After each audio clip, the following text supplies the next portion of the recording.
Siempre bienvenidos a su clínica de Parkinson en los trastornos del movimiento de la Fundación Santa Fe. Esta es su clínica. Ustedes la alimentan, ustedes la nutren. Ustedes son los que asisten a estas reuniones y realmente nuestro motivo de estar aquí al frente es que ustedes estén acá también. Si ustedes no están, nosotros no podemos estar tampoco. Entonces, los animamos a que sigan asistiendo para que podamos entre todos ir creciendo y que esto realmente sea algo fuerte y permanente, sólido. Este año ya hemos tenido dos conferencias. La primera fue acerca de las dificultades que tiene el cuidador con el paciente. Ustedes la pueden ver por internet. Y la segunda fue acerca de síntomas motores, que también la pueden ver por internet si quieren.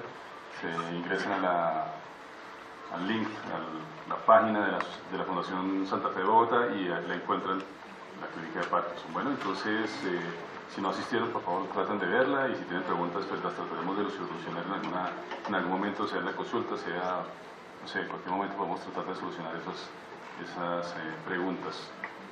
En la Fundación Santa Fe, ustedes saben que tenemos un grupo interdisciplinario, tenemos neurocirujanos, neurólogos, psiquiatras, neuropsicólogos.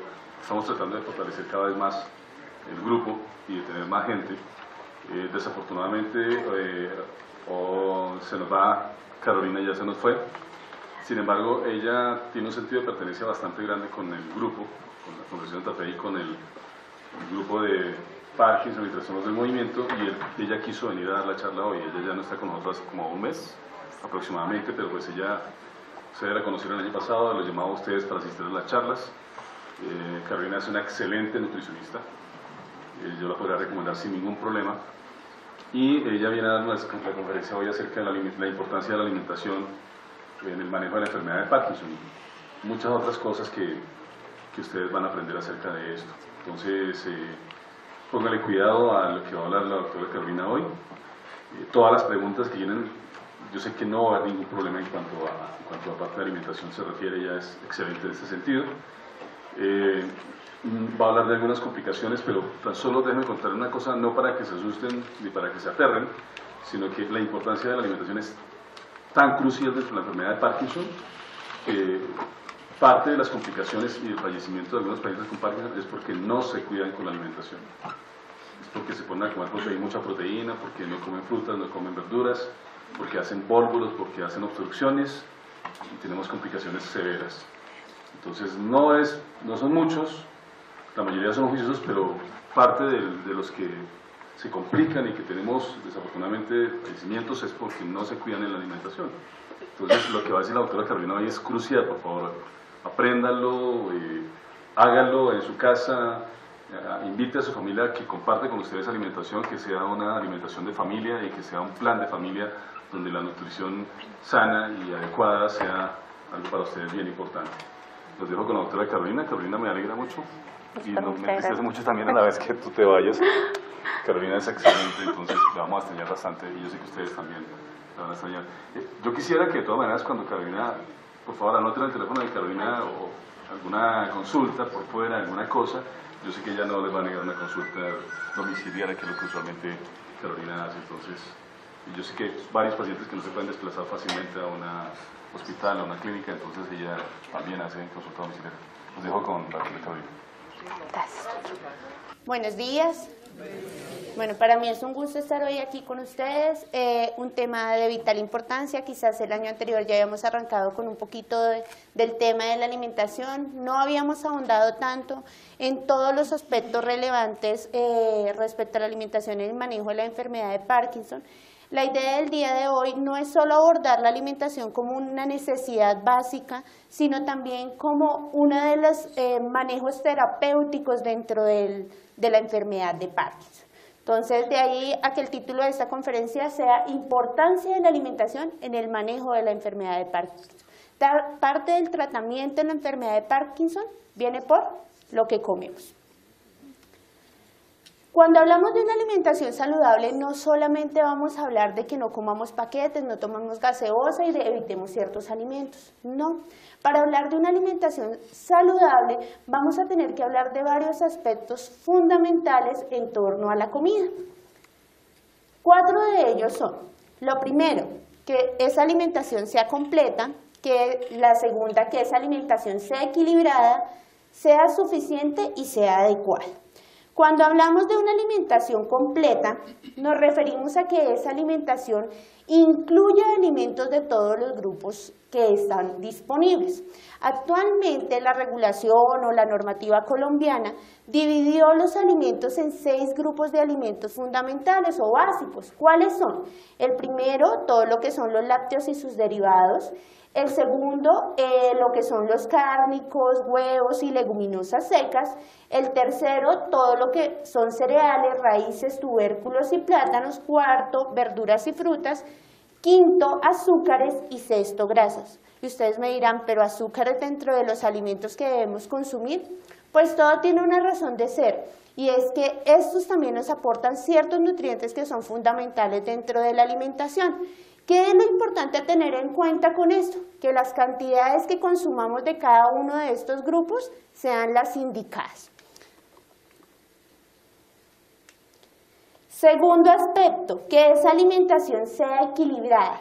Entonces entro a hablar de que de acuerdo a los nutrientes que me aporta cada grupo de alimentos, yo consuma solo la cantidad necesaria y no me exceda dentro de ese grupo de nutrientes. Carbohidratos, proteínas, grasas, vitaminas y minerales. ¿Quién sabe cuál es la fuente de los carbohidratos? ¿Qué alimentos me aportan carbohidratos? Las harinas, muy bien. ¿Qué más me aporta carbohidratos? El azúcar es un carbohidrato, sí señora. ¿Qué más? La fruta aporta parte de carbohidrato, pero la tenemos más y ya lo vamos a ver en vitaminas y minerales. Muy bien, el carbohidrato que me aporta la fruta se llama fructosa, que es su azúcar, pero no es su principal característica. La característica de las frutas es el aporte más de vitaminas, minerales, y aun cuando no es un nutriente, de una sustancia que es fundamental para el manejo de síntomas relacionados con el Parkinson, como lo es la fibra. Bueno, ¿qué alimentos me aportan proteínas? Las carnes, muy bien. ¿Qué más? Los huevos. Lácteos, muy bien. Cuando hablamos de cereales, ¿a qué nos referimos? Leguminosas secas, frijol, garbanzo, arveja, lentejas, soya secos. Muy bien. ¿Qué más me aporta proteína? La leche y todos sus derivados, es decir, queso, yogur y similares. Muy bien. Grasas. ¿Qué alimentos me aportan grasas? Depende. Mantequilla, aceites. Los alimentos de origen vegetal de por sí contienen grasa, que es importante en cuanto a la característica de las grasas, que hay grasas buenas y que hay grasas malas. Las grasas que vienen de origen animal o grasas saturadas, ¿serán buenas o serán malas? Son malas. ¿Por qué? Porque generalmente ¿a dónde se acumulan? En el fondo de las paredes y de las arterias y de las venas, generando tamponamientos. Y de ahí vienen las enfermedades de corazón, los infartos y todo el riesgo cardiovascular. Hay grasas de origen vegetal, de las cuales también no podemos abusar. Este es un grupo de alimentos importante porque nos aporta energía, pero de ellos no debemos abusar, porque si abusamos también podemos empezar a tener problemas de salud. Muy bien. Y vitaminas y minerales. ¿Qué alimentos son fuentes de vitaminas y minerales? Las frutas y las verduras. Muy bien. ¿Por qué son tan importantes las vitaminas y los minerales? Aun cuando estos no nos aportan energía como los 3 primeros grupos, que son los que nos aportan la energía necesaria para mantener nuestro cuerpo, las vitaminas y minerales participan en funciones vitales de nuestro cuerpo. Por esa razón es tan importante consumirlas. Muy bien. Vamos a hablar del tercer aspecto. Y vamos a hablar de que la alimentación debe ser suficiente. Entonces, cuando yo hablo de una alimentación suficiente, me refiero a que aporte las calorías, es decir, la energía que viene de la proteína, la grasa y los carbohidratos, y las vitaminas y los minerales. Todos estos son nutrientes que me mantengan un adecuado estado de salud, que suplan mis necesidades y adicional a ello, que cubran esas necesidades específicas que puedo llegar a tener. Bueno, entonces, por eso hablamos de que la alimentación debe ser suficiente. Hemos hablado de que la alimentación debe ser completa, debe ser equilibrada y debe ser suficiente. Muy bien, ahora vamos a hablar de que la alimentación también debe ser adecuada. ¿Será que yo necesito lo mismo o será que necesitamos consumir lo mismo un bebé, un adolescente, un adulto y un adulto mayor? ¿O una mujer embarazada? No. De acuerdo a la etapa del ciclo vital, es decir, cómo nos desarrollamos bebé, niño, adolescente, adulto, adulto mayor y anciano, podemos determinar que sus necesidades son absolutamente diferentes. Y más cuando se cuenta con una enfermedad. Eso hace que sus requerimientos y necesidades sean totalmente diferentes. De ahí a que no es la misma necesidad la de un bebé a la de un adulto.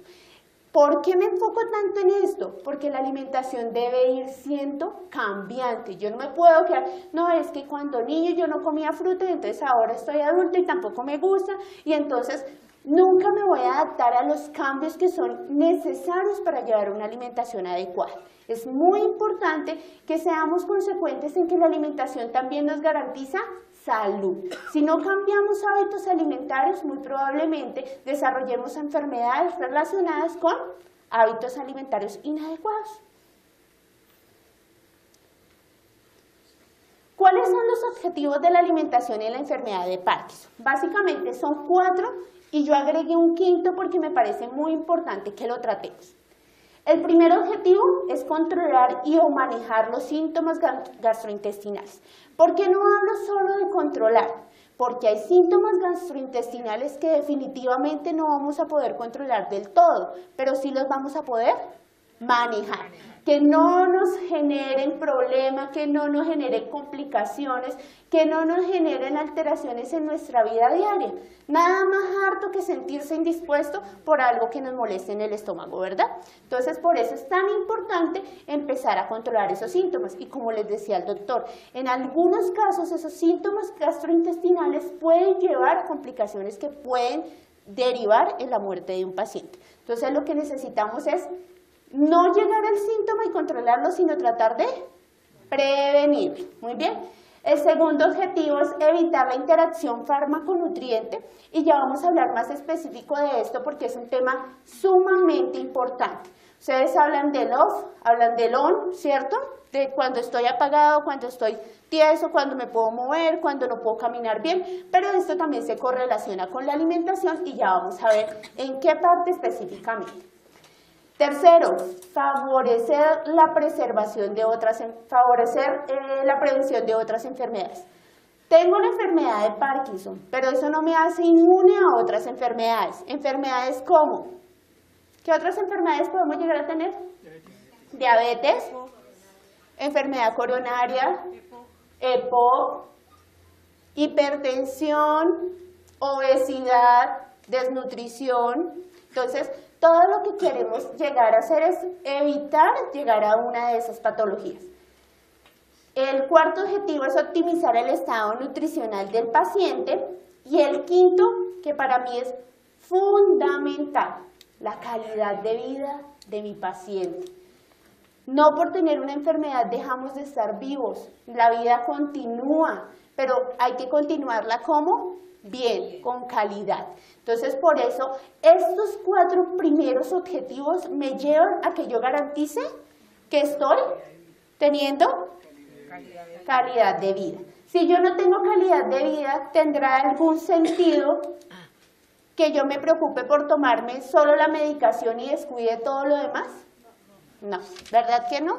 Los medicamentos no son el único pilar de tratamiento, son supremamente importantes, pero si no nos ayudamos con los otros factores como una alimentación adecuada, la práctica de actividad física, muy probablemente el impacto que tengan los medicamentos no va a ser el que queremos. De ahí a que siempre es importante que esta tríada se cumpla: medicamentos, actividad física y alimentación. Muy bien. Vamos a empezar hablando de cuáles son los síntomas gastrointestinales. Y para ello quiero dirigirme a ustedes y que ustedes me cuenten cuáles son las principales molestias que se les presentan. Estreñimiento, muy bien. Vómito, muy bien. Diarrea. ¿Qué otros síntomas? Reflujo, agrieras, muy bien. Mareo, pero muy probablemente esté correlacionado con algún medicamento, no como un síntoma gastrointestinal, pero sí más relacionado con la medicación. ¿Qué otros síntomas presentan? Gastritis, gases, muy bien. Pues sí, esa es la sumatoria de todas las molestias gastrointestinales que se presentan. ¿Por qué se presentan estas molestias gastrointestinales? Porque lo que no está funcionando bien en nuestro sistema nervioso, ¿cierto? Nuestra CPU, el comando de nuestro cuerpo. Pero resulta que él no solamente comanda acciones generales como moverme, mover los ojos, que por eso tengo el temblor. No, mi cerebro comanda todas las funciones corporales. De ahí a que si mi cerebro no funciona bien, se le olvida que debe cumplir ciertas funciones básicas, como que mi tracto gastrointestinal funcione adecuadamente, que haya peristaltismo o movimiento en mi intestino que me permita que las heces se evacúen más rápido. Entonces de ahí que también sea prioritario manejar esos síntomas gastrointestinales. ¿Cuáles son esos principales síntomas gastrointestinales que vamos a ver? Entonces, vamos a hablar de la parte superior del tracto digestivo y luego vamos a hablar de la parte ya de tracto bajo o intestino. A nivel del tracto digestivo superior puedo encontrar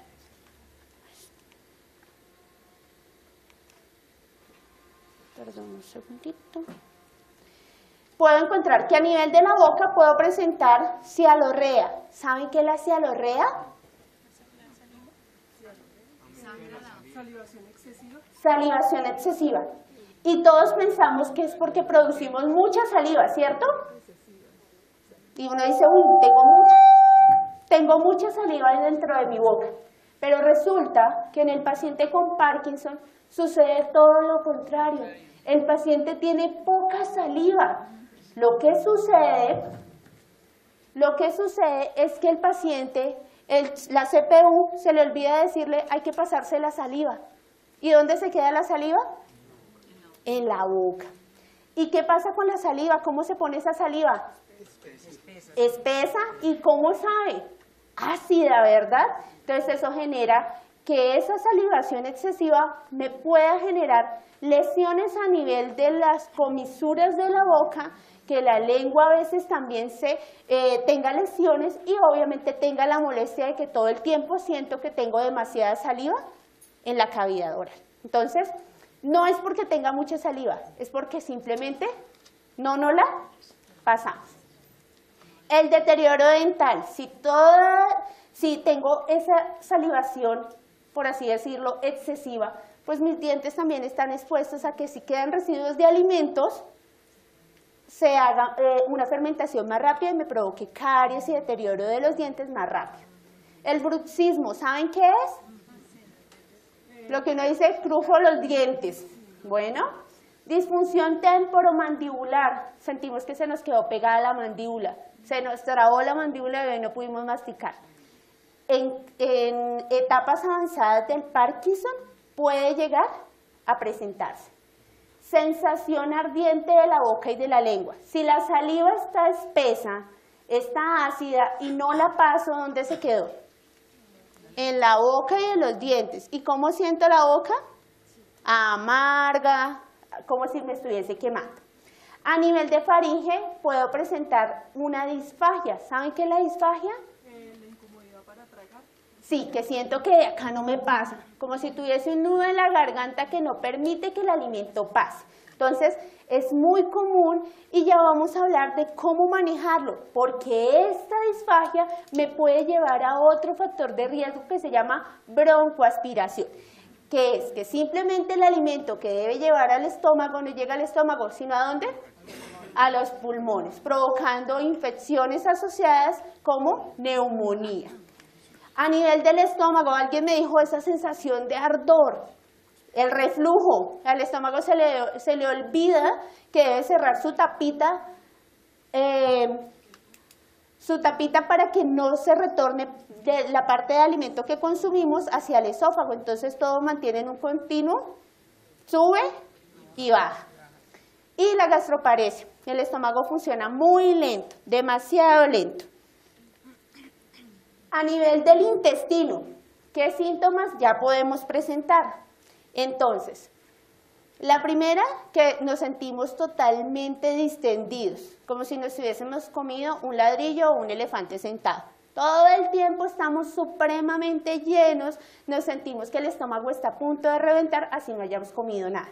Entonces, eso es por la dilatación del intestino. Y ahí se comienza a acumular, ¿qué? Gases. Y entonces se vuelve un círculo vicioso. Más gases, más distensión, más incomodidad. A eso le sumamos el estreñimiento. Un estreñimiento marcado que puede llegar a convertirse en una constipación. ¿Cuándo hablo de estreñimiento? Cuando dejo de entre 2 y 3 días sin evacuar. La constipación puede llegar a tener una semana sin evacuación. Dismotilidad intestinal. Definitivamente el intestino no se nos mueve con nada. Me tomé el laxante más poderoso y sigo con el estreñimiento. Los bulbos intestinales, que son masitas, por así decirlo, como unas venas varices que se dilatan dentro del intestino, dado que las heces se hacen duras, compactas, y se quedan ahí generando volumen, ocupando espacio, lo cual me lleva a algo que se llama un megacolon. El colon es de un tamaño normal, pero puede llegar a volverse una bolsa gigante acumulada de materia fecal y gases porque simplemente no los estoy evacuando. Si esto pasa y ese colon está tan distendido, ¿qué puede pasar? Se puede romper, perforar. Entonces, por eso es muy importante empezar a tratar el problema acá, desde acá. No esperar a tener estas complicaciones, sino llegar acá y evitar pues esas dificultades en la evacuación. Otro de los aspectos que puede llegar a presentarse es la pérdida de peso o, por el contrario, la ganancia de peso. ¿Por qué pierdo peso? Porque ya me cuesta pasar el alimento, entonces ya no quiero comer. Porque los medicamentos pueda que me inhiban el apetito, entonces no tengo hambre. Porque todo me sabe raro, entonces ¿para qué como si todo me sabe como maluco? Y también porque hay un cambio a nivel hormonal que me conlleva a que yo pierda peso. Adicional a eso, con la edad, de por sí solita la edad me conlleva a que pierda masa muscular. Si yo estoy perdiendo músculo y adicional estoy enfermo y dejo de comer, pues ¿en qué se traduce? En desnutrición. Bueno, y sarcopenia, que es la pérdida de la masa muscular y disminución de la fuerza. Nos volvemos débiles, tenemos más riesgo de caída, nos sentimos con mayor desequilibrio, con menos estabilidad. Muy bien, estos son los síntomas que suelen presentarse. Ahora bien, quiero que me digan o me levanten la mano, ¿quiénes han presentado de estos síntomas? ¿Alguno de mis pacientes? Muy bien, ¿qué síntomas hemos presentado? Estreñimiento, también estreñimiento, estreñimiento, estreñimiento, falta de apetito, muy bien, estreñimiento. Vamos 3, sí señora. Él tiene buen apetito, pero mucho estreñimiento y mucha pérdida de masa muscular y peso. Ok, muy bien. Estreñimiento. Si vemos cuál es el síntoma más constante. Estreñimiento. Bueno, entonces, ¿a dónde le debemos apuntar? A mejorar el estreñimiento. Entonces, vamos a hablar de cómo mejorar esos síntomas que suelen presentar. Entonces, el primero, la cialorrea. Hay medicamentos que nos pueden manejar, de hecho nos pueden acomodar la medicación también para que no nos genere esa salivación que sentimos que es excesiva, que no lo es, simplemente es que acumulamos la saliva en la boca. Y el masticar chicle, porque cuando yo mastico chicle les recuerdo a mi CPU que debo pasar saliva. Entonces, no es que lo cojan de costumbre porque si tenemos reflujo pues no lo va a empeorar. Pero sí cuando estemos con una salivación demasiado excesiva, que sentimos que tenemos demasiada saliva en la boca, un pedacito de chicle, masticarlo 5 minutos y lo desechamos. Muy bien. La disfagia. Entonces, ¿qué debemos hacer? Realizar ingestas de comida en estado ON. Eso significa que estoy en ese momento bien, que el medicamento me está funcionando, que no me siento con rigidez y que me puedo desplazar fácilmente y que me puedo mover fácilmente. En ese momento es cuando más debemos aprovechar para comer. Bueno, Mantener una posición de sedestación. Por favor, no coman acostados, ni semiacostados, ni semisentados. Siempre deben estar bien sentados al momento de comer. Iniciar la ingesta con alimentos fríos y ácidos. ¿Por qué? Porque eso me estimula que yo pueda pasar más fácilmente. Si yo me chupo un cubito de fruta congelado o me chupo un hielo o un cubito de jugo congelado, voy a sentir que todo me pasa más fácil. ¿Por qué? Porque me diluyó esa saliva espesa que tenía en la boca, me mejoró la percepción de sabor y adicional a eso me humectó, por así decirlo, toda la parte esofágica. Evitar alimentos duros y secos. ¿Recuerdan la propaganda de los panderitos? ¿Qué le pasaba al abuelito con los panderitos? Se atoraba. ¿Y por qué se atoraba con los panderitos? Porque son secos y generan miga, borona. Entonces es tener cuidado con ese tipo de alimentos. ¿Qué otro alimento me genera miga o borona? Los bizcochuelos, las tostadas, algún tipo de galleta. Entonces es tener muchísimo cuidado con ese tipo de alimentos. Y si adicional a eso hoy el almuerzo fue una carne asada y está dura, peor. Entonces tratar de que todos los alimentos que vayan a consumir, ¿cómo deben ser? De consistencia blanda y deben estar húmedos, en salsa o que no estén secos. Por eso las preparaciones al horno no serían las más recomendadas. Muy bien. Usar espesantes para líquidos. Ojo, esta es una recomendación que les doy acá, pero que debe ser valorado por fonoaudiología. ¿Quién es el especialista para manejar este tipo de alteración? El fonoaudiólogo. ¿Por qué? Porque él nos puede determinar la mejor consistencia que nos va a facilitar el pasar los alimentos. Entonces, si definitivamente sentimos que nos estamos atorando, que nos cuesta pasar, coméntenlo con su médico tratante, con el neurólogo tratante, para que nos pueda derivar a terapia por fonoaudiología. El reflujo es otro de los síntomas que más suele presentarse. Además que tenemos bastantes medicamentos, ¿cierto? Entonces, tenemos reflujo, tomamos muchos medicamentos, comemos a deshoras. Creo que pues como que tenemos bastantes factores de riesgo. Entonces, ¿qué debemos hacer para evitar el reflujo? Lo primero, nos tenemos que olvidar un poquito de la vanidad. Evitar fajas y ropa ajustada. Entre más ajustada esté la ropa a nivel de la zona abdominal, pues más reflujo vamos a tener. Evitar alimentos condimentados, picantes, ricos en grasa y bebidas gaseosas. Hacer varias comidas al día y más ligeras. ¿Cuántas veces se recomienda que debemos comer al día? 5 veces. Evitar acostarse después de las comidas. ¿Cuánto sería el tiempo recomendado entre la comida y poderme ir a acostar? Mínimo 2 horas. Bueno, para evitar varias cosas. Lo primero, para favorecer que no tengamos tanto estreñimiento, podemos hacer un poco de marcha para poder mejorar un poco la parte de motilidad intestinal. La segunda, para evitar el reflujo. Y la tercera, y quizás igual de importante, como tenemos esa incompetencia de la tapita superior del estómago, también podemos broncoaspirar. Entonces, ojo con eso. Control de los síntomas a nivel intestinal. Entonces, estreñimiento, dieta rica en fibra. ¿Qué alimentos me aportan fibra principalmente? Frutas y verduras. Ah, pero es que yo como pan integral. ¿Será que eso me funciona muy bien? ¿Qué dicen, señora? ¿Y el pan francés? ¿Por qué no? Son muy secos. Se moja con el café o con el... Bueno, lo moja con el café, ya le solucionó ya el problema de lo seco.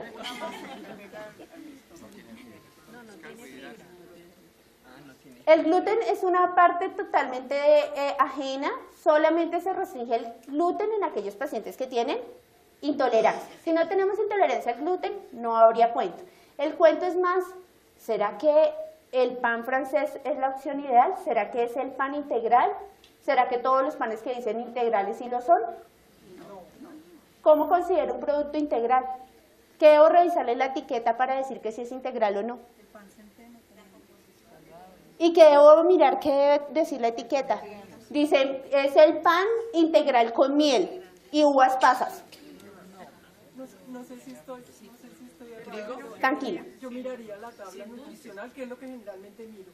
Exacto. Observo si tiene gluten, si tiene... Todo lo que venga de harina de trigo, centeno, va a tener gluten. Todo. Si tiene estas grasas saturadas y saturadas. Eso es una parte importante. Pero en cuanto a la fibra, lo que debemos mirar es el porcentaje de fibra que tiene.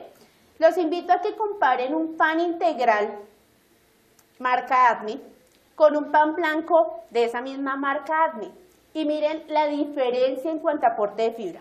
Se pueden llevar gratas sorpresas. Muy probablemente van a encontrar que el porcentaje de fibra es casi que el mismo. Casi que el mismo. Por eso no todo lo que dice integral lo es.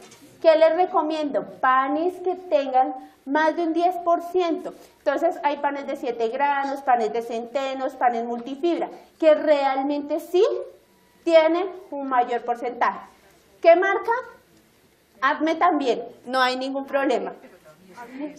No, es un decir, marca pollito, pajarito, la que ustedes quieran en el supermercado. Muy bien. Es decir, lo básico, escúcheme doctora, lo básico que tendría yo que mirar es el porcentaje de fibra. Más del 10. Más del 10%, pero adicional, acostúmbrese a leer la etiqueta, qué tanta azúcar tiene, qué tanto colesterol tiene, mucha sal, pero es importante que todos nos acostumbremos a mirar la etiqueta cuando compramos. Nosotros compramos a ciegas. No todas las etiquetas dicen la verdad. Pero igual es a nivel de legislación deben cumplir con la norma. Y antes de pasar al siguiente punto, escúchame, le hago una consulta. Claro que sí. Si yo, por ejemplo, le doy a mi papá avena en ayunas, ¿eso no me aporta fibra? Claro, aporta fibra, pero no significa que me vaya a suplir la necesidad de fibra de todo el día. Bueno, es decir, sí me aporta algo de fibra, pero no significa que con darle la avena ya solucioné el problema de la fibra de todo el día. Y ya lo vamos a ver. Bueno, entonces, dieta rica en fibra. ¿Cuántas porciones de fruta y de verdura se recomiendan al día? 5 porciones. ¿Qué frutas consideramos que nos aportan más fibra soluble y nos pueden generar un poquito más de estreñimiento? Guayaba, manzana, pera, banana. ¿Cuáles me aportarían o con cuáles han visto mejores resultados en casa? Pitaya, papaya, uva, granadilla, ciruela. Muy bien. ¿Por qué quiero hacer referencia a la ciruela? Porque la ciruela tiene laxante natural. Entonces es una de las frutas más recomendadas cuando el paciente tiene estreñimiento. El masticar bien también me va a favorecer, aun cuando no está acá, es una de las prácticas que menos hacemos. Casi que nos pasamos todo entero. Hay que mascar. También, claro, son frutas ricas en fibra. ¿Qué es importante? Y retomando el tema de la masticación. Entre mejor mastiquemos, menos trabajo le dejamos a ¿quién? Al estómago y al intestino. Entonces vamos a favorecer una digestión un poco más rápida. Por favor, no nos atragantemos. Tomémonos el tiempo suficiente para comer. Comamos sin afanes, por favor, porque eso también nos puede llevar a atorarnos. Entonces, despacio, tómense su tiempo, sin afanes, teniendo en cuenta todas las consideraciones de las cuales ya hemos hablado. Consumir abundante líquidos. No hablo solo de agua. Recomendación de agua en promedio, 4 o 6 vasos, dependiendo pues también de la cantidad de medicamentos que tomen. Porque si se toman 10 en la mañana, 10 en la noche, pues bastante difícil que con un solo vaso de agua para medicamento lo cure. Pero aquí también es incluir los otros líquidos, aromática, jugo, aun cuando siempre les voy a decir, es preferible comerse la fruta, tomarse un vaso de jugo. ¿Por qué? ¿Qué hago yo con el jugo? ¿Qué hago con la fruta y el jugo? Lo mezclo con agua y ¿qué le hago después? ¿Y qué hago después? La cuelo. Lo cuelo y ¿qué bote a la basura? Bueno, entonces ustedes mismos se van dando respuestas. Muy bien.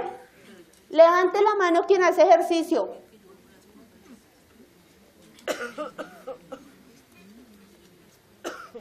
¿Cuántas veces a la semana hacemos ejercicio? Todos los días. ¿Cuánto tiempo? 1 hora. Muy bien, un paciente súper juicioso. ¿Quién más? Me levantó la mano. Estoy en vida activa. Ah, súper, no, ya sé que por lo menos garantizamos. ¿Cuánto es el tiempo recomendado semana? 3 veces por semana. ¿Y cuánto tiempo? 5 horas. El promedio recomendado son 150 minutos a la semana, es decir, 5 días, 30 minutos. Con eso cumplimos nuestra cuota. ¿Será que me debo inscribir al gimnasio obligatoriamente para hacer ejercicio? Señor. Una pregunta, ¿caminar 1 hora diaria es suficiente ejercicio? Si lo hacemos a un buen paso, si lo hacemos de manera sucesiva, si consideramos irnos tenis, sudadera y nos fuimos a caminar, sí. Pero si hacemos la hora de caminata en el centro comercial, vitrineando, pues creo que actividad física no sería. Muy bien. Vamos a hablar del tema que el doctor nos pintó al principio, el panorama de la obstrucción y de esa distensión y esa disfuncionalidad a nivel intestinal. Cuando me siento tan lleno de gases, ¿qué debo evitar? Pues alimentos que produzcan. ¿Qué alimentos producen gases? Coles, brócoli, repollo, coliflor. Ojo, no soy restrictiva con este tipo de alimentos. No estoy diciendo que no los pueden consumir. Simplemente que si ustedes denotan que los llena de gases, que les sientan mal, los deben considerar limitar en su dieta. Cada cuerpo es único e irrepetible, por eso la dieta de mi vecino no me funciona a mí.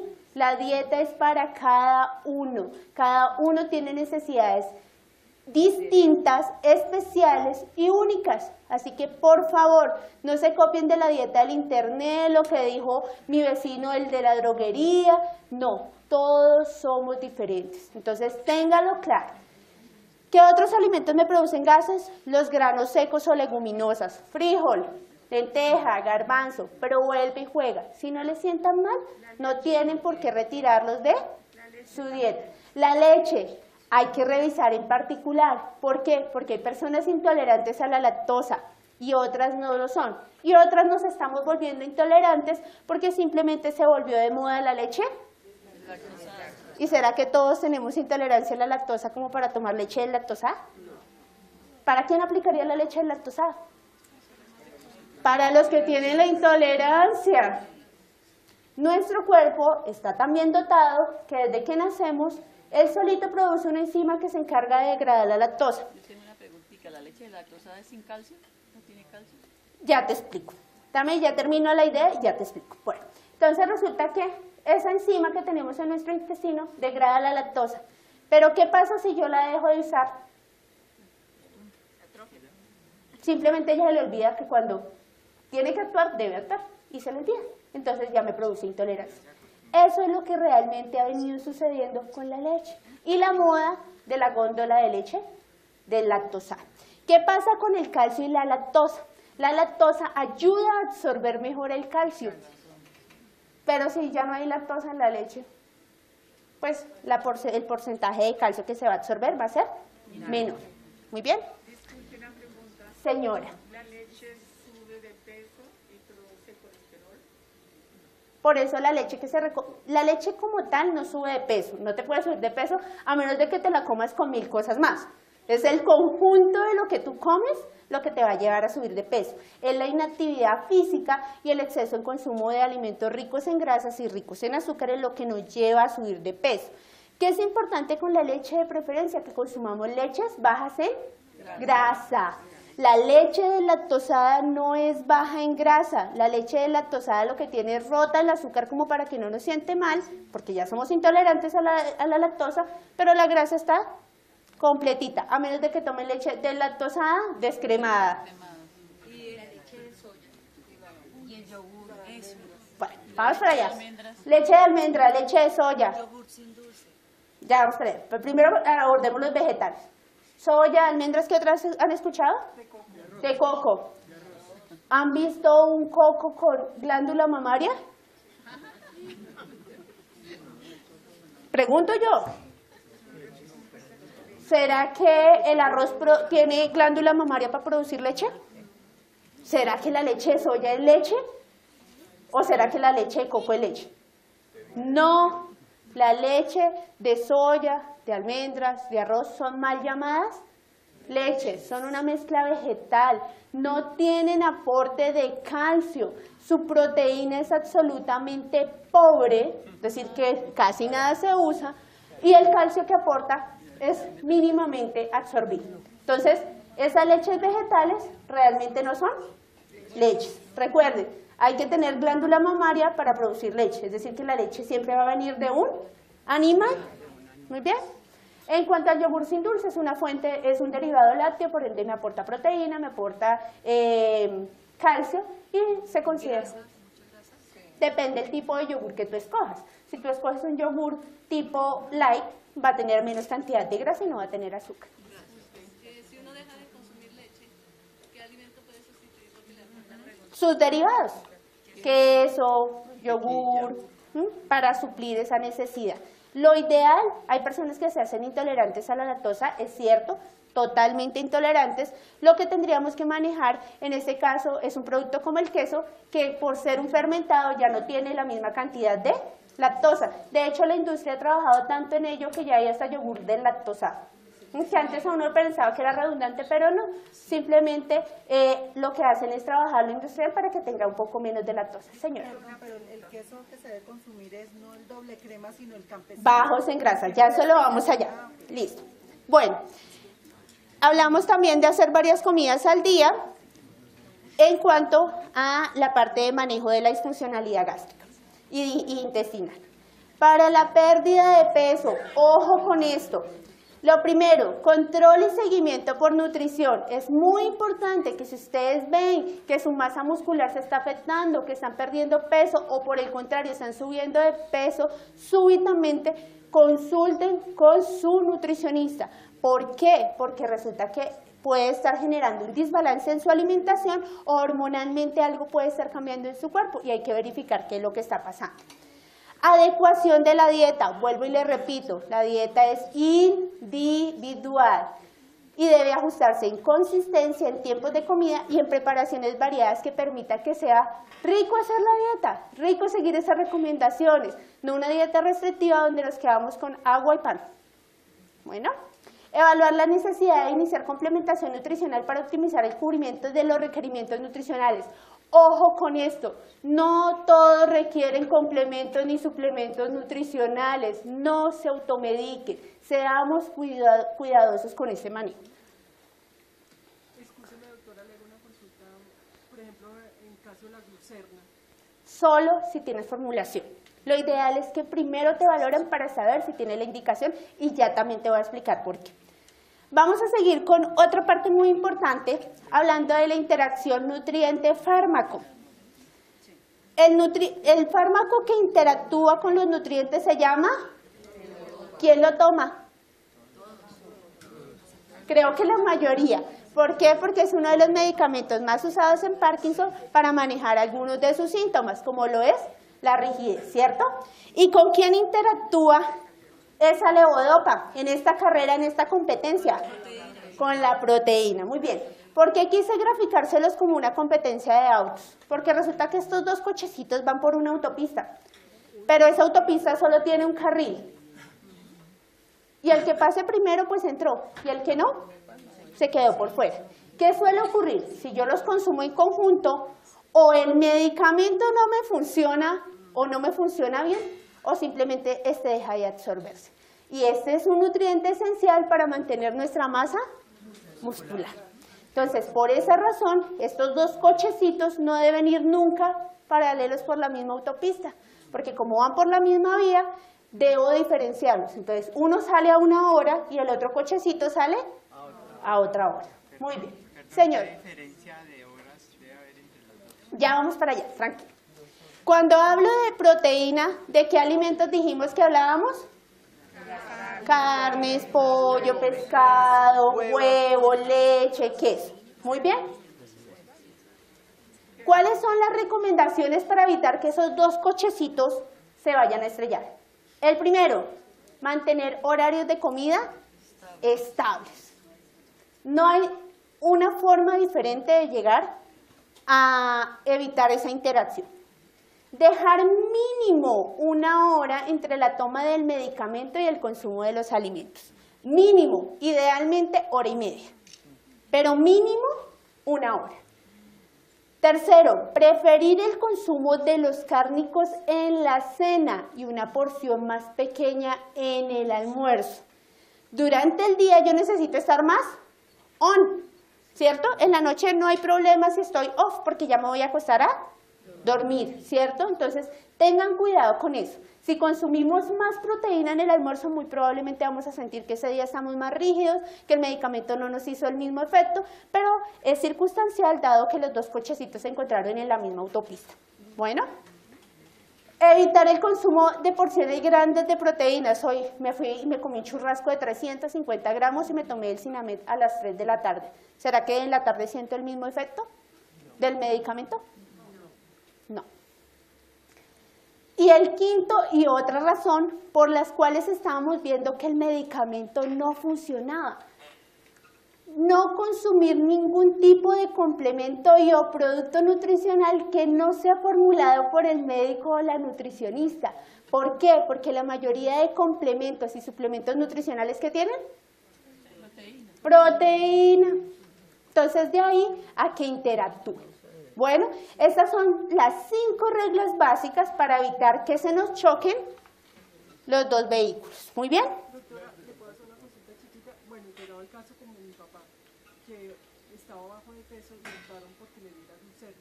Pero se lo tienen que acomodar al horario. Eso, y hay otra cosa que le iba a hacer, pero la glucerna, teniendo en cuenta la patología de él, predispone más a que esté él con problemas gastrointestinales. Hay que revisar el horario en que se lo dejaron y la indicación de la toma, porque generalmente eso suele llegar a afectar. Entonces, o puede afectar para un lado o puede afectar para el otro. Entonces, lo ideal es que si tiene una toma, 2 tomas, tu nutricionista o tu médico te indiquen cuáles horarios y de qué forma debe consumir el producto. Señor. En el consumo del medicamento y la proteína, ¿qué es recomendable que sea primero? ¿El medicamento? Generalmente yo recomiendo que primero se tomen el medicamento. Por eso casi que a los que he visto siempre les digo, primero va donde el doctor Bernal, él le coordina medicamentos y luego regresa conmigo para yo coordinarle horarios de comida. Pero muchas veces el tomarle el medicamento primero con el estómago desocupado puede aumentar los problemas gástricos.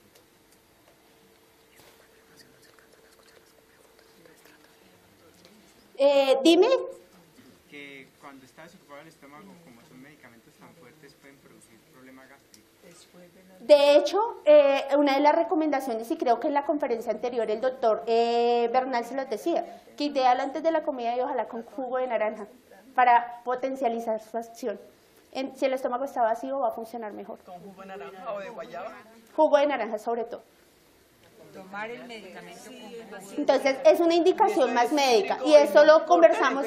No corte el efecto por lo que es. No, de hecho es una recomendación porque la acidez hace que tenga una mejor absorción. Eso fue uno de los temas que de pronto en la conferencia anterior se trató bastante porque fue una pregunta muy reiterativa. Y el doctor Bernal decía, lo que queremos es potencializar la acción, que el efecto ON dure mucho más tiempo. Y para que eso suceda, lo ideal, 1 hora entre medicamento y alimento y adicional a eso tomarse el medicamento con jugo de naranja. Doctora, una preguntita, si el paciente se le olvida tomarse su levodopa al almuerzo, ¿se la puede tomar 1 hora después? Todo lo que sea medicamentos, por favor, con su médico tratante. Yo les manejo todo lo que ustedes quieran de comida, pero en la parte de medicamentos sí es preferible que lo manejen con el doctor. Bueno, prevención de otras enfermedades. Habíamos hablado de que ¿qué otras enfermedades se podían encontrar? Enfermedades coronarias o corazón, diabetes, obesidad, desnutrición, cáncer y una complicación correlacionada con estas dos que se llama infección. Bueno, entonces, como queremos prevenir lo ideal es mantener unos hábitos alimentarios adecuados. Esto me conlleva a que podamos regular el peso. Uno de los factores predisponentes para tener estas patologías es este, el sobrepeso y la obesidad. Entonces, ¿con qué se correlaciona el sobrepeso y la obesidad? Con la cantidad de energía. ¿Recuerdan cuando hablamos de que debía ser suficiente, adecuada, equilibrada, completa? Y que hablamos de que los nutrientes también debían llevar cierta proporción. Pues eso equivale a que lo que yo me como sea igual a lo que yo me gasto. Pero ¿qué pasa que cuando lo que yo como es mayor a lo que yo gasto? Se va guardando. ¿Y en qué se traduce? En sobrepeso y obesidad. Entonces, ahí podemos regular. Si aumentamos este gasto un poquito, ¿con qué? ¿Con qué podemos aumentar ese gasto? Con ejercicio, muy bien, para no conllevar a que lleguemos a este punto tan rápidamente. Una preguntita, doctora. Señora. ¿Cuánto es lo máximo de energía que puede uno tener cuando monta bicicleta en 25 minutos? 25. ¿Cuánto es el máximo de qué? Perdóname. ¿Cuánto es lo máximo que puede llegar a gastar? Acá hicieron un estudio de bicicletas en pacientes con Parkinson y veían que el promedio que quemaban en esos 25 minutos iba entre 300 y 500 calorías. ¿Dependía de qué? De la velocidad que le imponía la persona que lo hacía. Eso fue un estudio que se realizó acá hace un poco tiempo. Exacto, pero entonces depende mucho de la resistencia que tú le pongas a la bicicleta, de la velocidad con que tú lo hagas. Eso marca la diferencia entre que sea una actividad de leve impacto, una actividad de moderado o de severo impacto. Que también es importante que ustedes sepan que la actividad debe ser acorde a su capacidad. No me voy a ir a reventar al gimnasio a hacer 1 hora de bicicleta y al día siguiente no me puedo ni mover. No, todo debe ser moderado. Muy bien. ¿Qué les dice esta imagen? Es que me subí de peso, pero es que yo soy ancho de huesos. ¿Será que cuando yo me subo de peso el esqueleto sube de peso? ¿O será que mis huesitos siguen siendo los mismos? Se reducen por el contrario por la edad, muy bien. Entonces, este es un escáner de una persona obesa. Miremos su esqueleto y miremos la masa grasa circulante. ¿Cómo trabajará este pobre esqueleto con este adicional? ¿Qué piensan ustedes? Compraron un carrito, el carrito es para 5 pasajeros y le metieron 9. ¿Cómo va el carrito? Sobrecargado. Sobrecargado. ¿Dónde empieza a fallar ese carrito? En la parte de baja. Rodillas. En todo lado, porque todo el corazón está trabajando para este exceso. Los pulmones mandan oxígeno a este exceso. Los huesitos me tienen que aguantar todo este exceso. Y fuera el hecho, la grasa me comprime los órganos a nivel de la cavidad abdominal y trabajan bajo presión. Entonces, ¿quiénes sufren cuando el paciente está obeso? Todos los órganos. Todos, absolutamente todos. ¿Cuáles son las consecuencias de la obesidad? A nivel del aparato respiratorio, a una persona gordita, ¿será que le cuesta igual o más respirar? Más, ¿cierto? Porque tiene que manejar y enviar más volumen de oxígeno a todo el cuerpo. Y es diferente cuando yo estoy dentro de un peso adecuado a cuando tengo que manejar un exceso de peso. Riesgo de enfermedades del corazón, enfermedad coronaria. Se crece el corazón porque es que tiene que trabajar para enviar más volumen de sangre oxigenada a todo el resto del cuerpo. El hígado se pone grasoso. Se ha demostrado que el tener obesidad genera mayor predisposición a cáncer de mama, alteraciones de las vías biliares y de la vesícula, como los cálculos en la vesícula, que se han vuelto bastante recurrentes. Consecuencias a nivel del esqueleto. ¿Dónde duele más? Columna, cadera, rodilla y tobillos y pies. El carrito se acaba por las llantas, por el exceso de peso. Entonces, cuidado con eso. No es irnos al otro extremo, es evitar llegar a todas estas sumas de complicaciones. ¿Muy bien? Doctora, perdone otra preguntita, si es tan amable. Señora. ¿Qué pasa cuando el colesterol llega a la aorta y se tapa? ¿Qué consecuencias? enfermedad coronaria. Ese tapón de colesterol genera que la sangre también se coagule en pequeñas porciones ahí. Luego esos coagulitos se liberan y llegan a cualquier órgano de tu cuerpo, sea cerebro, sea pulmón, sea corazón, y han escuchado los famosos derrames, embolias, infartos, todo viene correlacionado de ahí. Bueno, vamos a hacer una práctica ya para terminar y vamos a hablar, del plato ideal y vamos a hablar de cómo es el plato ideal para el desayuno. Bueno, entonces digamos que arrancamos. De los alimentos que vemos ahí, ¿cuáles creen que deben ir en el plato del desayuno? Bueno, vamos en orden. Voy a preguntar. ¿Huevitos? Muy bien. ¿Leche? Los que la toleran y los que no, pues su sustituto, ¿no? ¿Leche? ¿Arepitas? ¿Tamal? Cada mes. Un tamal de 1 kilo.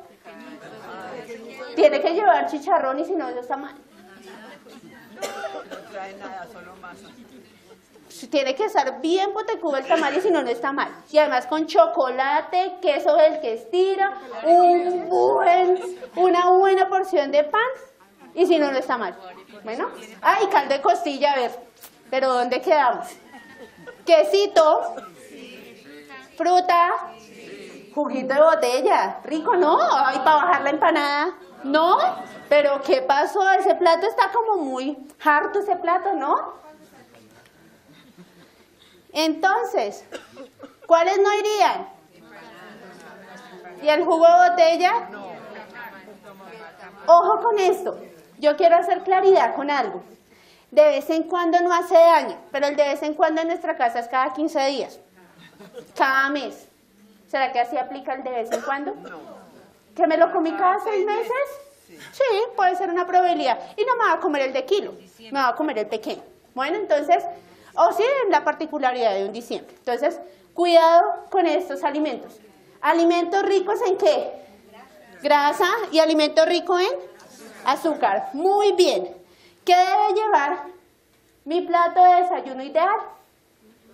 ¿Quién me quiere ayudar a leer? Fruta. Uno solito. Primero la fruta. ¿Qué tan recomendable es comer la fruta e inmediatamente seguir con los otros alimentos? No le escuché, excuse. La fruta, no hay que dejar un espacio entre el consumo de la fruta y los otros alimentos. No hay problema. No, no La hay fruta y la pasta, la levadupa, ¿hay algún problema? No. ¿Con qué nutriente hablamos de que había problema? Con la proteína. Ok, muy bien. Y dijimos cuáles eran los alimentos fuentes de proteína, ¿cierto? Entonces, ¿quién me quiere ayudar a leer?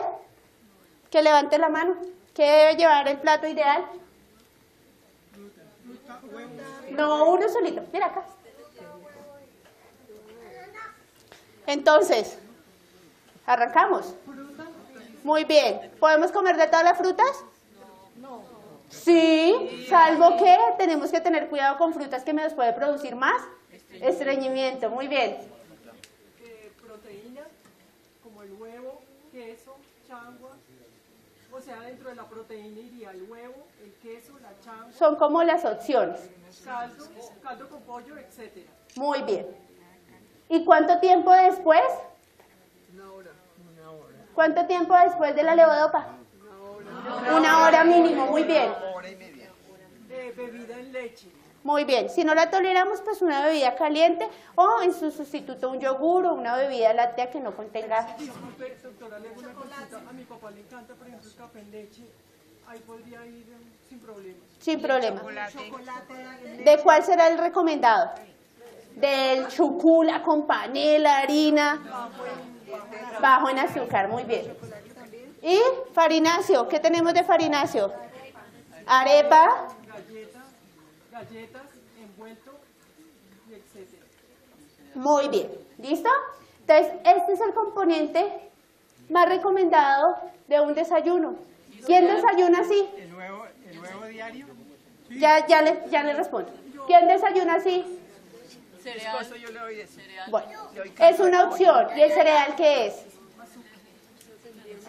Si yo como una granola que tiene maní, nueces, almendras, avena.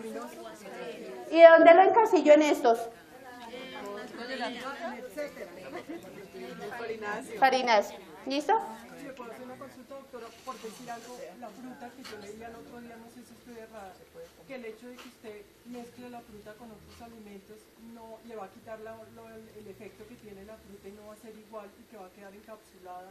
O sea que debería comérsela primero. No, y después... esos son mitos, son muchos mitos y creencias en torno a la alimentación, que es importante que el paciente mastique bien, que se tome su tiempo de alimentación, igual uno come de todo durante todo el día, lo importante es que lo haga en sus porciones adecuadas y lo haga de manera adecuada. Muy bien, vamos a...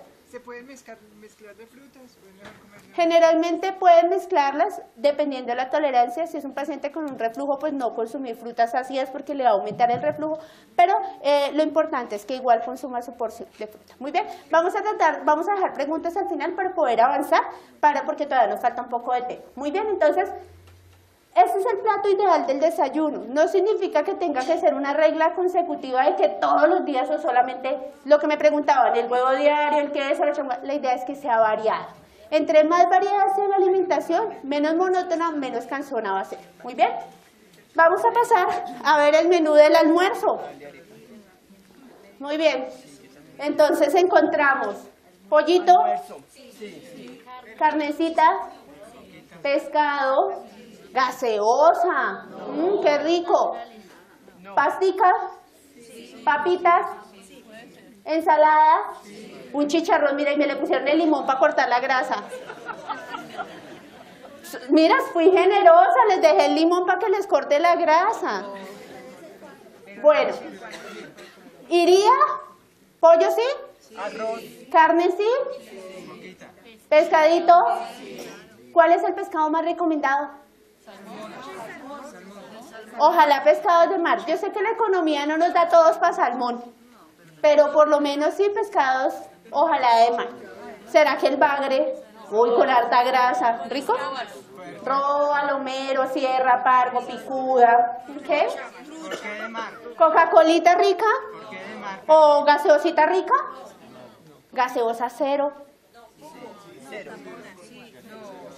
Mira, él me dio un buen apunte, gaseosa dietética para bajarle un poquito al chicharrón. Ese está perfecto, ¿no? No, invirtamos la regla, no es gaseosa cero, es cero. Muy bien, pasta. Papitas, sí, ensaladitas, sí. ¿Y el chicharrón? ¿Qué dijimos de las grasas malas? ¿De dónde venían principalmente? ¿Y el cerdito qué es? Un animal. Entonces, por esa razón, diríamos que, ¿será que sí o será que no? De vez en cuando. Con la bandeja paisa. Una vez al año. Entonces, decimos que fuera el chicharrón y fuera las gaseosas. Muy bien. ¿Cómo debe ser nuestro almuerzo?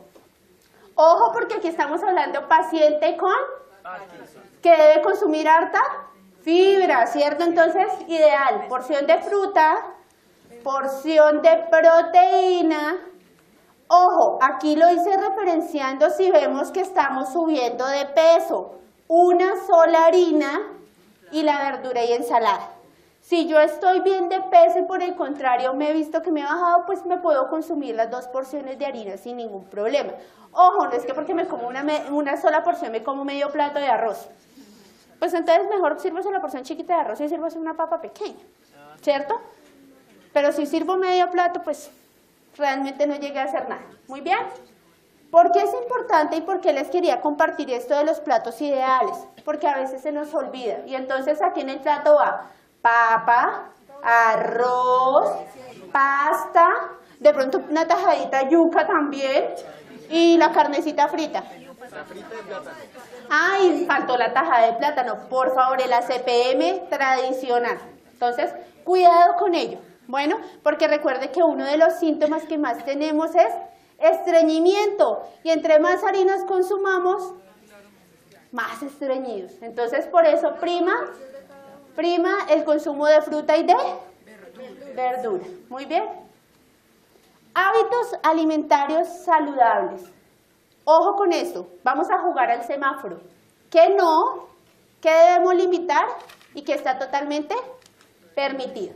¿Por qué lo hacemos? Para controlar el peso y para prevenir enfermedades correlacionadas con una alimentación inadecuada. Entonces, ¿qué no debemos consumir?